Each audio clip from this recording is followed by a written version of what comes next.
Hello, bienvenue dans ce nouveau podcast. Hier, je vous ai parlé d'une intervention que j'avais réalisée il y a longtemps de ça, quand j'étais première classe à la brigade de sapeurs-pompiers de Paris.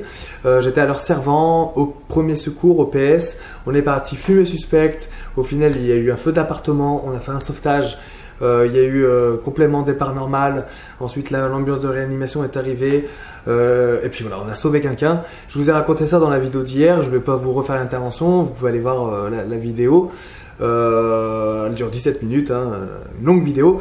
Et là, je voulais vous parler de quelque chose que j'ai oublié de raconter dans cette vidéo-là. C'est notre état d'esprit. L'état d'esprit du sauveteur. En tout cas, de notre état d'esprit pendant cette intervention. Parce que là, je vous ai raconté l'intervention, comment elle s'est réellement passée, les faits, les choses, comme elles se sont déroulées. Mais moi, ce que j'ai envie de vous raconter dans cette vidéo, c'est ce qui s'est passé dans nos têtes. Parce que ça, on n'en parle pas. Mais il s'est passé des choses dans nos têtes. On est parti fumer suspect à 3h30 du matin, donc nous étions fatigués, forcément 3h30 du matin, après une bonne journée de garde, beaucoup d'interventions, on a manœuvré, on a fait du sport, on était rincés. Il était 3h du matin, j'avais pas dormi, et mon chef d'équipe venait tout juste d'aller se coucher, et on avait fait quelques interventions avant, on avait fait une grosse journée, c'était une grosse journée d'intervention, voilà, comme c'est tout le temps le cas au PS, et on était crevés. On est arrivé sur place. À savoir, pour la petite anecdote, je venais de faire la Saint-Élion.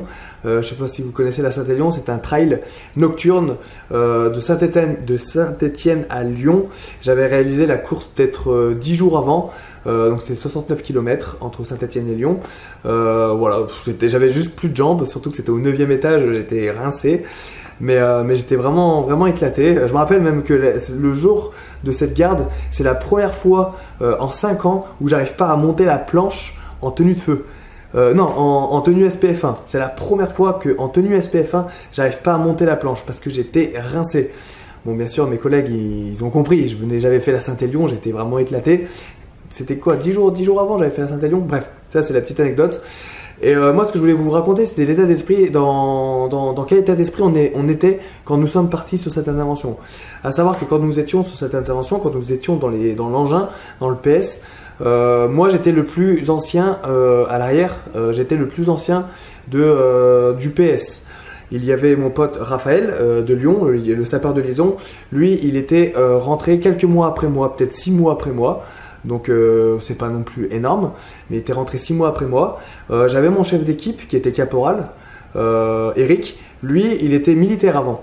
Donc il avait quand même une expérience, il était parti en Afghanistan, enfin peut-être pas en Afghanistan, mais il avait fait des pays, des OPEX, il avait quand même vu du pays et il avait réalisé pas mal de choses dans son taf de militaire juste avant, donc c'était pas un débutant, mais en tout cas, pompier de Paris à l'arrière, j'étais le plus ancien, voilà, de quelques mois, ça se tient, je crois que Eric il est peut-être rentré 7 ou 8 mois après moi, enfin pas non plus énorme.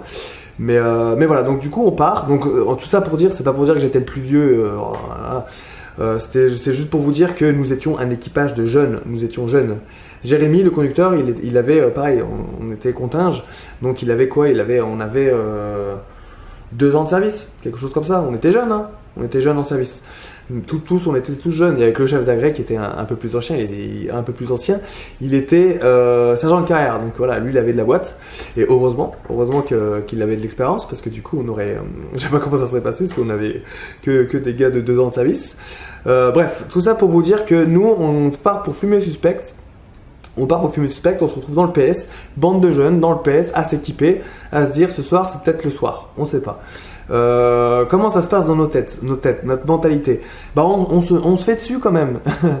Ça je l'ai pas dit dans la vidéo d'avant, mais on se fait dessus. On le sait pas parce que on s'équipe, on met les gants, on met le casque, on met la tenue de feu, on est à fond, voilà, même si on est un peu fatigué, la fatigue on l'oublie à ce moment-là, on est déter, tu vois, on se met dedans, on se met dans un sacré mood, et là on part, et puis en plus on arrive, on voit, ça craint pas, on rentre, et voilà, ça se trouve dans 1 heure on est au lit, quoi, c'est fini, quoi. Enfin même pas, peut-être une demi-heure, tu vois, les casernes à Paris elles sont quand même assez proches, c'est des petits secteurs, bref. On se dit bon bah ça se trouve dans une demi-heure on est au lit, c'est réglé quoi. Enfin pas moi parce que j'étais de veillée.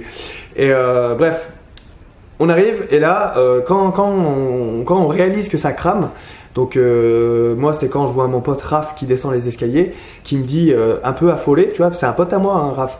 Enfin, je l'ai connu quand il est rentré à la brigade, mais je vois son regard, je vois la peur dans ses yeux, je vois ça crame.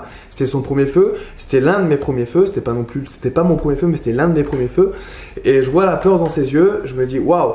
Et là, on se retrouve à tous les deux à devoir alimenter la colonne sèche avec mon contingent. Lui aussi, c'était l'un de ses premiers feux, qui était au PS, donc le conducteur. Et on se retrouve tous les trois à devoir gérer le truc. Même si on avait 2 ans de service, on reste quand même des jeunes pompiers, tu vois.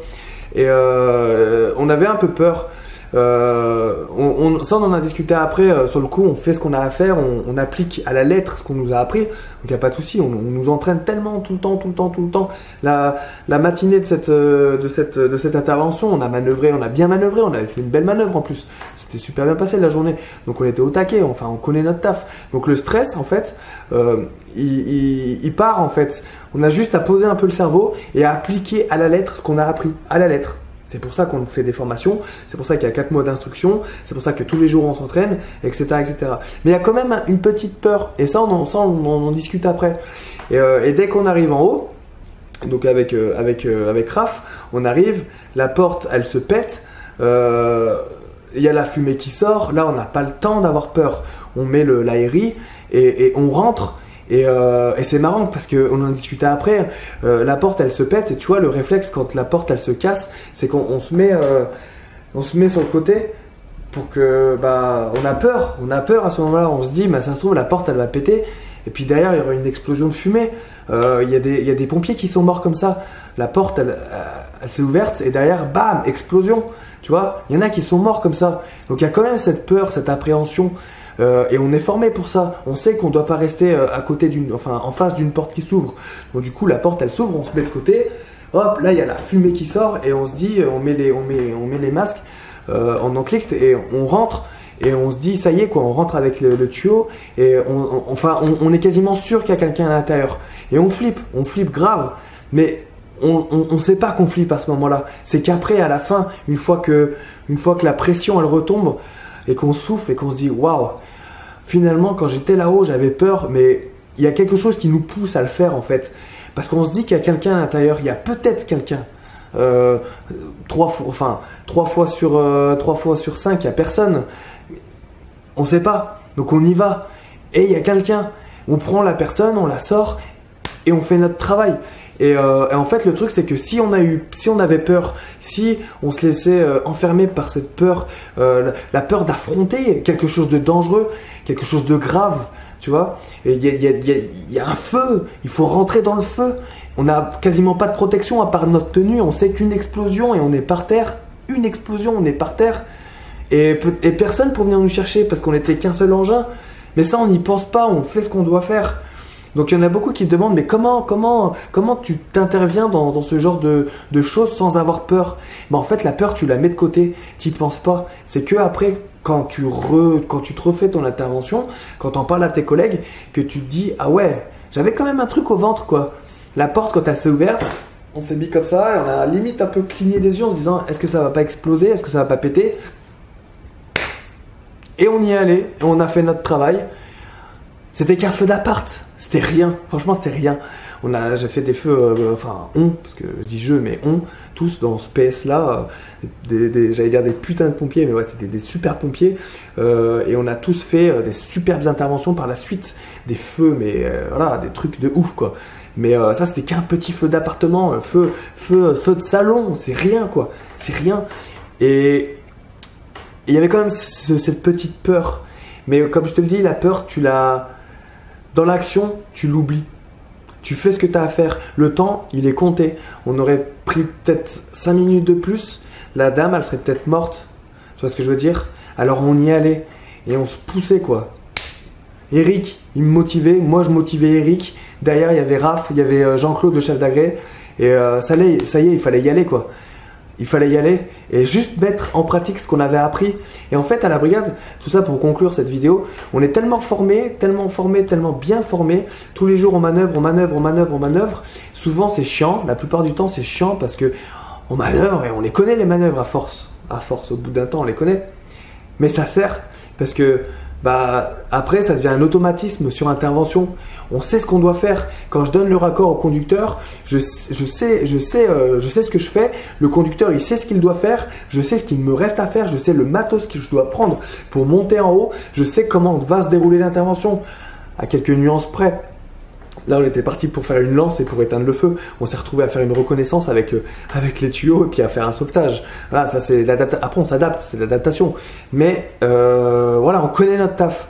Et donc, en fait, si tu connais ton taf, que tu es entraîné, vraiment entraîné, ça compte, hein. Tu connais ton taf, tu es entraîné, tu as une bonne condition physique. Voilà, moi j'avais fait la Saint-Élion quelques jours avant, même si j'étais un peu fébrile au début de l'intervention, t'inquiète que les 9 étages, je les ai courus plus vite que quand je grimpais la tour Montparnasse en courant pour le plaisir lors d'un de mes entraînements, tu vois ce que je veux dire.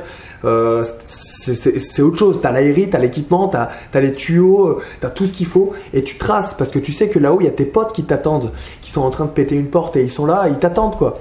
Et il faut y aller quoi, tu sais ce que je veux dire. Et donc du coup, si tu es physiquement prêt, si tu connais ton travail bien sur le bout des doigts, ça va bien se passer. Ça va bien se passer. Il y aura toujours une petite peur, une petite crainte, une petite appréhension. Mais tu n'es pas seul. Il y a ton chef d'équipe, il y a ton chef d'agrès. Et après, il y a peut-être un autre engin, hein, tu vois, le fourgon, si c'est un départ normal, si c'est une grosse intervention, pas tout seul. Même là, on était les seuls sur ce feu, et ben, il y avait quand même un esprit de groupe, un esprit de corps, et ce qui fait qu'on la peur, on la ressent pas à ce moment-là. Alors du coup, on fait notre travail, et même quand on s'est retrouvé bloqué dans l'appartement d'à côté, parce qu'on n'avait pas trop le choix, on avait un peu plus le temps de réflexion parce qu'on massait, tenue de feu aérie, on massait, on avait enlevé nos gants et on massait la dame. Et là, l'appartement, on voyait très bien que le couloir il commençait à s'enfumer, que l'appartement il commençait à bien prendre. On se disait là, on est un peu foutu, tu vois. Mais on avait confiance parce que le chef d'agrès avait demandé complément départ normal. On sait très bien que nos collègues arrivent rapidement. On connaît les potes qui sont dans le fourgon. Ils sont arrivés en 2-2, ils nous ont ouvert la porte, ils nous ont guidés, on est sortis, on a descendu la victime et ça s'est super bien passé. On avait confiance, même si on appréhendait un peu. C'est bon, on avait encore de l'air dans nos bouteilles. On sait sortir de cette situation. On est entraîné pour. Donc à aucun moment on a eu réellement peur, même s'il y a eu ce petit truc. C'est plus une adrénaline, un truc, mais pas la peur. On n'a pas eu peur sur cette intervention. Il y a eu des interventions où j'ai eu peur. Je ferai peut-être des vidéos sur ces interventions-là. Si ça vous intéresse, mettez-le moi dans les commentaires. Et avec plaisir, moi ça me fait plaisir de partager mon expérience. Mais voilà, sur cette intervention, en tout cas, c'est une question qu'on m'a posée. Non, je n'ai pas eu peur. Il y a eu ce petit truc, cette petite appréhension. Mais à aucun moment, il y a eu ce blocage, genre, oh, je peux plus. Et je pense que c'est très rare d'avoir ce blocage. Si tu es entraîné, si tu es prêt physiquement, si tu as confiance en tes collègues, normalement, ça va bien se passer. Donc, aie confiance. Voilà, c'était pour petite vidéo en plus de la vidéo d'hier, pour vous rassurer, parce que vous avez été quelques-uns à m'envoyer des messages en me disant « T'as pas eu peur quand même ?» Donc voilà, j'espère que cette vidéo vous a plu. N'hésitez pas à mettre un petit pouce bleu, à la partager à vos potes et à vous abonner à ma chaîne YouTube Vincent Fire Life.